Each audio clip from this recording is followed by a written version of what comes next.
સહાય વિતરણમાં પક્ષપાતના ગંભીર આક્ષેપો। વેલંજા ગામમાં કોઈને પૂરા 6,800 તો કોઈને માત્ર 5,000 આપતા ગ્રામજનો ચોંક્યા। સુરત જિલ્લામાં પડેલા ભારે વરસાદ અને પૂરના કારણે અનેક વિસ્તારો જળબંબોળ બન્યા હતા। પૂરના પાણી ઓસર્યા બાદ રાજ્ય સરકાર અને સ્થાનિક વહીવટીતંત્ર દ્વારા યુદ્ધના ધોરણે પૂરગ્રસ્ત પરિવારો માટે સર્વે અને આર્થિક સહાય વિતરણની કામગીરી હાથ ધરવામાં આવી છે। જોકે આ માનવતાવાદી કાર્યની વચ્ચે સુરત જિલ્લાના વેલંજા ગામમાંથી પૂર સહાયના વિતરણમાં મોટી ગેરરીતિ અને પક્ષપાત થતો હોવાના ગંભીર આક્ષેપો સામે આવ્યા છે, જેને કારણે સ્થાનિક લોકોમાં તંત્ર પ્રત્યે ભારે રોષ અને અસંતોષ વ્યાપી ગયો છે।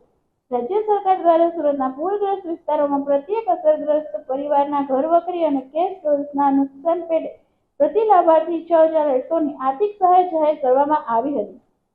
સરકારી આદેશ અનુસાર તમામ લાયક પૂરગ્રસ્તોને આ સમાન રકમ મળવી જોઈતી હતી, પરંતુ સુરત જિલ્લાના વેલંજા ગામમાં જ્યારે અધિકારીઓ દ્વારા આ સહાયનું રોકડમાં વિતરણ શરૂ કરવામાં આવ્યું ત્યારે તંત્રની મોટી બેદરકારી અથવા તો ભ્રષ્ટાચારની ગંધ આવતી હોય તેવી સ્થિતિ સર્જાઈ છે। ગામના કેટલાક પૂરગ્રસ્ત પરિવારોનો આક્ષેપ છે કે વહીવટીતંત્ર દ્વારા સહાયની રકમ વિતરણમાં ભેદભાવ રાખવામાં આવ્યો છે। લાભાર્થીઓને સરકાર દ્વારા નક્કી કરાયેલી પૂરેપૂરી રકમ એટલે કે 6,800 રોકડા ચૂકવવામાં આવ્યા છે, જ્યારે બીજી તરફ ગામના જ અન્ય કેટલાક પૂરગ્રસ્તોને કોઈપણ જાતના સ્પષ્ટ કારણ વગર માત્ર 5,000 જ આપવામાં આવ્યા છે।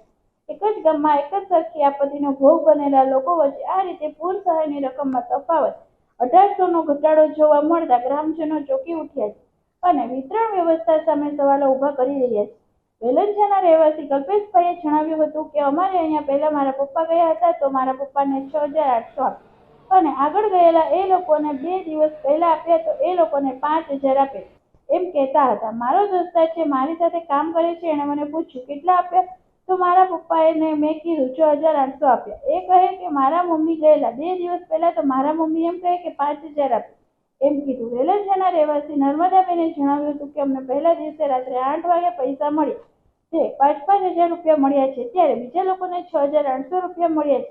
જોકે અમને ખબર નથી પડતી એટલે અમે કોઈને કીધું નથી। હજુ અમારે ઘરમાં લાઇટ સરખી કરવા માટે પણ કોઈ આવ્યું નથી। જી કાકા, તમારું નામ? કઈ જગ્યાએ રહેવાનું? કયું ગામ છે અને કઈ કોલોની છે? રામકિશન કોલોની, વેલંજા ગામ। અને તમને જે તમારા ઘરમાં પાણી ભરાઈ ગયા તો સરકાર દ્વારા જે જાહેરાત કરવામાં આવી છે પૈસા આપવાની, તો તમને કેટલા રૂપિયા આપવામાં આવ્યા છે? અમને ખાલી 5,000 રૂપિયા મળ્યા। હા, મારું નામ કલ્પેશભાઈ રઘુવીર ગામિત। અમારા અહીંયા પહેલાં હમણાં મારા પપ્પા ગયા તો મારા પપ્પાને 6,800 આપ્યા અને આગળ ગયેલા એ લોકોને 2 દિવસ પહેલાં આપ્યા, એ લોકોને 5,000 આપેલા એમ કહેતા હતા।